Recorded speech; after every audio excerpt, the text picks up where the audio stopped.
अरे देवा, रात्रीच्या शिळ्या पोळ्या उड्या राहिल्या, आता काय करायचं? मग मी काय केलं, एक शिळी पोळी घेतली, त्याच्यावरती सॉस लावून घेतला, सगळीकडे सॉस असा पसरवला. त्याच्यानंतर पुदिन्याची माझ्याकडे चटणी होती, ती चांगली दोन्ही साईडला सगळीकडे पसरवली. नंतर माझ्याकडे कोबी होता, तेच घालून घेतला, कोबी सगळीकडे पण पसरवून घेतला.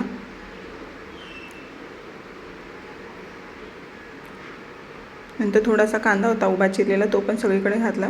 आणि थोडे 1-2 टोमॅटोचे स्लाईस घातले, मुले टोमॅटो खात नाहीत म्हणून असं घातलं.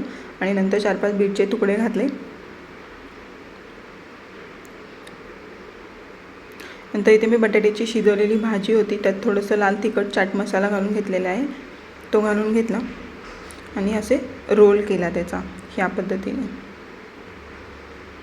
तवा गरम केला, त्यावरती थोडंसं तूप घालून घेतलं आणि दोन्ही साईडनी चांगला क्रिस्पी भाजला. तयार आहे शिळा चपातीची फ्रँकी. कशी वाटली नक्की सांगा.